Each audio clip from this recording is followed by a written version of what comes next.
Good morning. One of my favorite writers is Ralph Waldo Emerson. Wrote years ago, but still relevant today.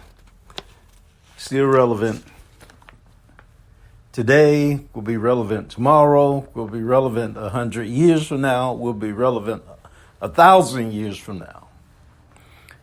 And one of his most endearing essays to me is the one entitled History. I encourage everyone to read it. Another one is Self-Reliance, but History is the one that has captured my attention for so many years now. By that I mean, over the years it's captured my attention, and it captures my attention now. It begins with a poem, and that poem says, "There's no great and no small to the soul, capital S-O-U-L, that make it all, and where it cometh, all things are, and it cometh everywhere. I am the owner of the spear, of the 7 stars and the solar year, of Caesar's hand and Plato's brain, of Lord Christ's heart and Shakespeare's strain." And then he begins with this statement. "There's one mind common to all individual men."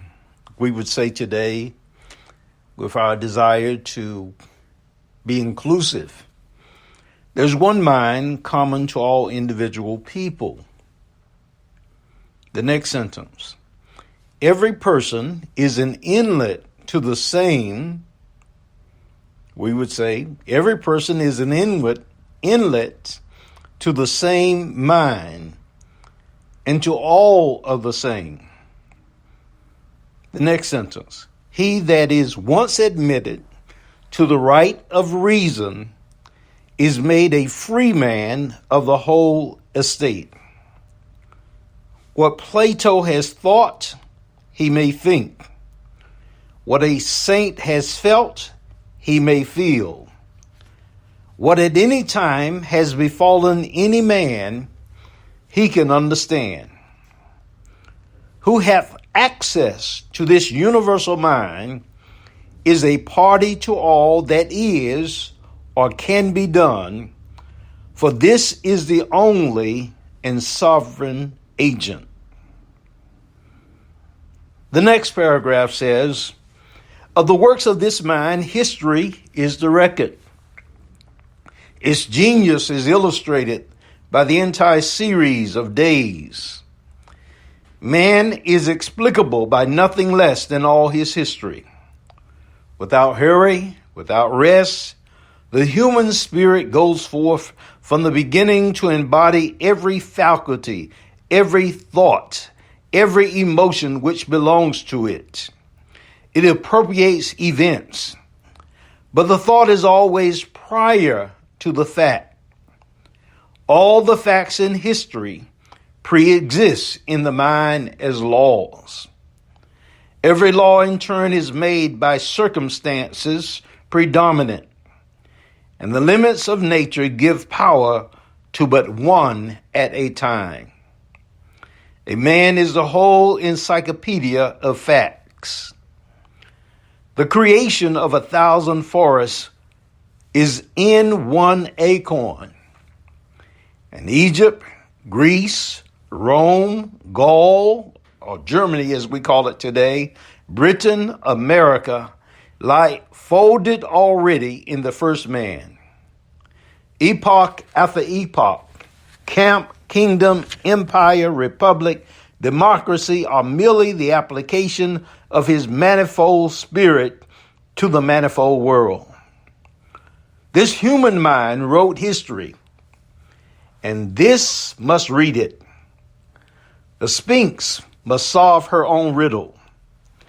If the whole of history is in one man, it is all to be explained from individual experience. There's a relation between the hours of our life and the centuries of time. As the air I breathe is drawn from the great repositories of nature, as the light on my book is yielded by a star 100 millions of miles distant, as the poise of my body depends on the equilibrium of the centrifugal and centripetal forces, so the hours should be instructed by the ages, and the ages explained by the hours. Of the universal mind, each individual man is one more incarnation. All its properties consist in him. Each new fact in his private experience flashes a light on what great bodies of men have done, and the cries of his life refer to national crisis. Every revolution was first a thought in one man's mind, and when the same thought occurs to another man, it is the key to an era. Every reform was once a private opinion, and when it shall be a private opinion again, it will solve the problem of the age. The fact narrated must correspond to something in me to be credible or intelligible. We, as we read, must become Greeks, Romans, Turks, priests and king, martyr and executor, must fasten these images to some reality in our secret experience, or we shall learn nothing rightly. What we befell Azudrubal or Caesar Borgias is as much an illustration of the mind's power and deprivation as what has befallen us. Each new law and political movement has a meaning for us.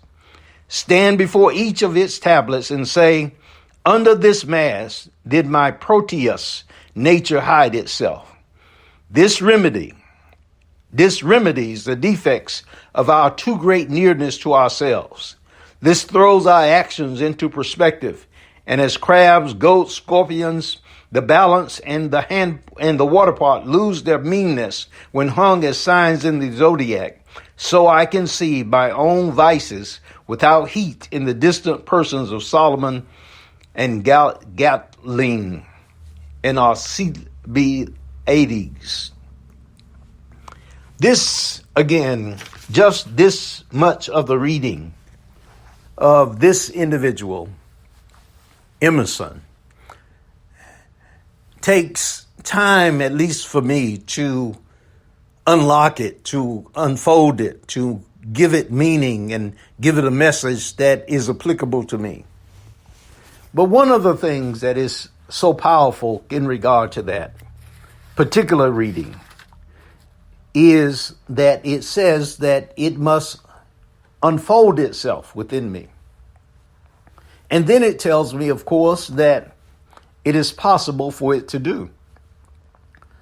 There's a future history, if you will, that is already written, a future history,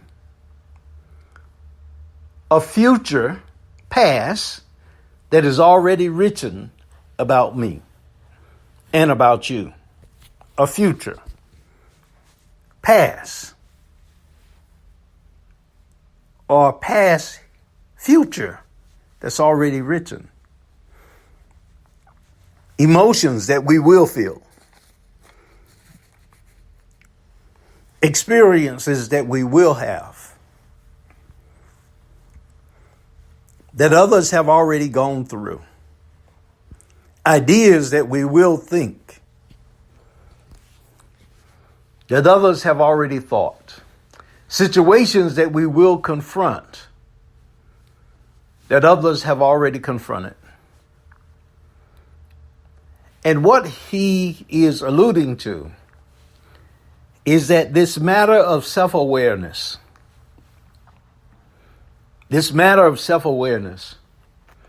has the ability, we have the ability to be helped along the way to becoming self-aware, aware of ourselves, or better, when I think about it, aware of this one mind that is common to all people.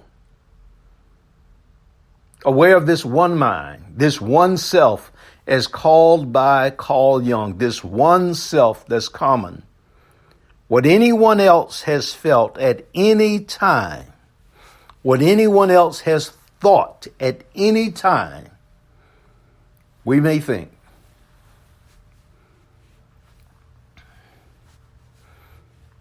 Listen to this. It says, there's no great and no small. There's no need to bow, if you will, as if these great things that have been done will not be done by somebody else, by you, by me. Whether it is the pyramids that have been built, or the Sphinx that has been there for thousands of years. The French, when they saw the Sphinx and realized that it was on African soil, were so envious of it that they tried to destroy its face because of the fact that the face of it, the nose of it, depicted that Africans had done it. And they tried to destroy the grandeur of it. And it happens even to this day. People cannot often handle, whether it is one country or one nation or one race or whatever it may be. Even if you rise above those people who are around you, they can get upset because of the fact that you, after putting in all the time and effort and energy and everything else, that they can get upset because of the fact that you are rising. However, what is really in your heart, at least I know what is in my heart, is that those people would also rise. Those people. And the assurance of Emerson is that they can. There's one mind that's common to all persons. One mind. It's not because of birth. It's not even because of one's nurturing. Not nature, not nurturing. It's because of access to this one mind that every person has this opportunity that I'm speaking of. This is what gave me hope. And I feel personally that there is a call that is sent out by the universe, if you will, by this one mind, if you will. This one mind, as I think about it, is that which we call spirit, that which we call God, that which other religions may call the Atman or the Brahm, whatever it may be, the Tao, the force, the energy, the vibration, whatever, Abbas, as it was displayed in the Black Panther. Whatever its name, I believe it is calling to everybody. Carl Jung and Joseph Campbell went around the world and talked to people and listened to their dreams and recognized, as it is written in a book, The Hero with 1,000 Faces, and also Carl Jung collaborated with another individual in the writing of a book called The Man and His Symbols, Man and His Symbols. But the story is the same, told all around the world. There's a reason for that. There's one mind that's common to all. And part of this aspect of self-awareness is arriving at the point of being aware of the self, aware of this one mind. And while it may be something that is stated, the movement beyond that is not just to hear it. It is indeed to experience this that is being talked about. Imagine no great, no small, no bowing down to just do obeisance to others. They are neither superior nor inferior to you, to me, or anything. We are just all, as the text says, created equal, and that we are endowed by our Creator. The creator of one is the creator of another. We all children of the one God, brothers and sisters of one another. To the great, there is no great and no small, to the soul that maketh all. And where it cometh, all things are, and it cometh everywhere. I am the owner of the sphere, the earth, and of the 7 stars and the solar year. That which is outside of me is never intended to control that which is inside of me.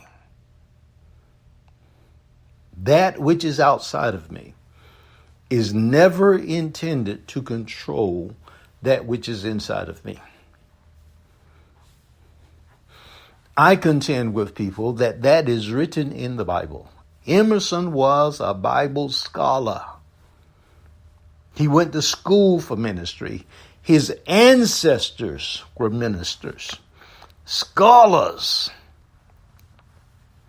He called the church in his day to a higher level of scholarship, applied scholarship, practical Christianity. Practical Christianity. He said, let's practice this. Let's not just be theologically correct. Let's practice it. Let's do the principles, not just the practices. Let's do the principles. And people try to throw this off and say that it's a form of mysticism, and it is. There's a mystery about a practice that works. Think about it. Jesus the Christ said, heal the sick. Well, today we have medical technology that heals sick people physically. Surgery is an exact science. It does stuff that a few years ago was just straight mystery. I say to people that when I went to Disney World, I began to understand some things about doing something step by step by step. And it was at Disney World that this dawned on me, that is step by step by step. But if you have 1,000 steps, if you will, and that you only pay attention at the beginning, and then at the end, it looks like magic. It looks like magic. But those people who are the experts, the masters, they know every step in between. Jesus was a master. He knew every step in between. And in some kind of way, it is not written down exactly how he did what he did, because that would be a long book. And most wouldn't read that longer book. But he did that. And the same is true today. I'm the owner of the sphere, of the 7 stars in the solar year, of Caesar's hand and Plato's brain, of Lord Christ's heart and Shakespeare's strain. What he's talking about there in regard to Caesar was the ability to rule. You remember that story that's written, I believe, by Shakespeare, where he is talking about Caesar and how Caesar is killed in the Senate. And he says, in the Latin, I believe, there too, Brutus, you too, Brutus, you're stabbing me too, because the Senate thought one thing of Caesar, but Caesar thought another thing of Caesar. And Mark Antony thought another thing of Caesar. And the people in the Senate made the people use propaganda to say to the people that Caesar really only wanted things for Caesar. But when Mark Antony allowed the people to know the will of Caesar, they understood. They understood. It was like the trial was being had. And they understood the death wish of Caesar. And that Caesar wanted everything for the people. Everything for the people. That was what caused the people to love Caesar. Caesar was not doing it for himself. Caesar loved the people. And he was amassing whatever he was amassing for the people. And when he died, they received the wealth. They received it. It was theirs. It was theirs to use. It was theirs to have. It says Caesar's, Lord Christ's heart, Caesar's hand was using it. Plato's brain. We still have Plato's writings, the Republic, and all of these things. We still have them, whether we read them or not. We still have them. And Lord Christ's heart, and Shakespeare in his writing, all of these things that enrich us. And we must actually access these things. This is meant to give us self-awareness so that we don't go through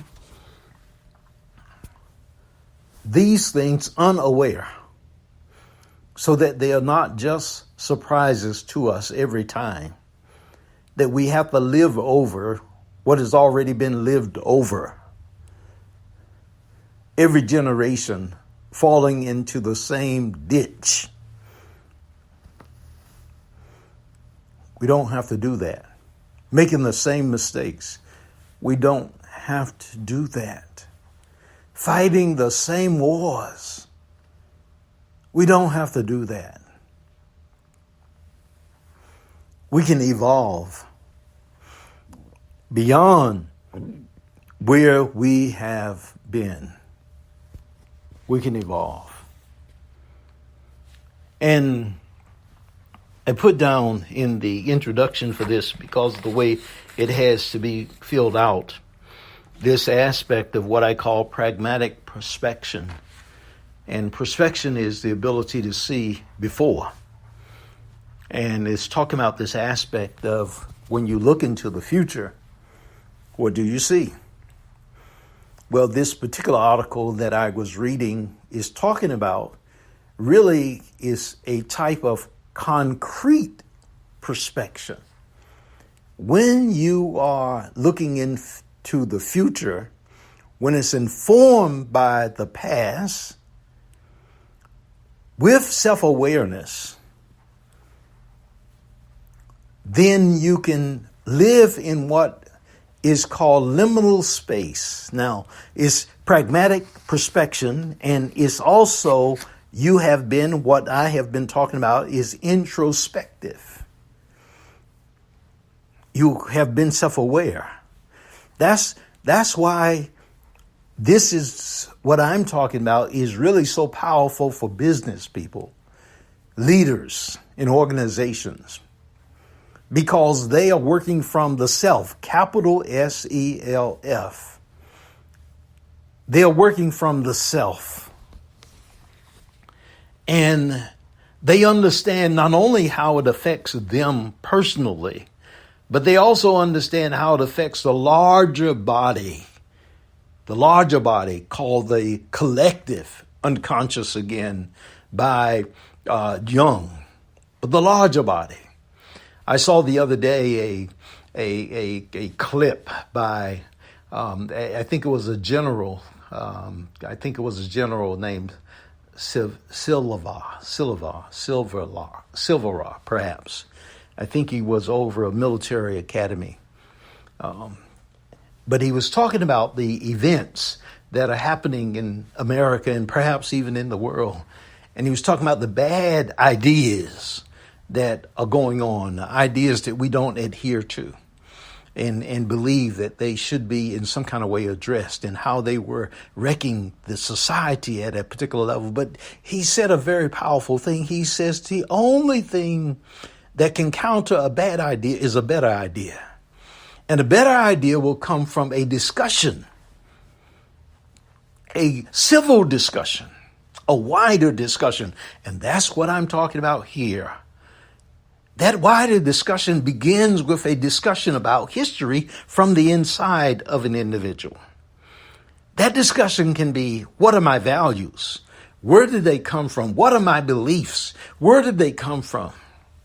What are the principles that I'm standing? Where did they come from? Who had them before I had them? Why am I believing what I'm believing? Why is what important to me? What is important to me today? Why is that is important to me? Upon what principles are they based?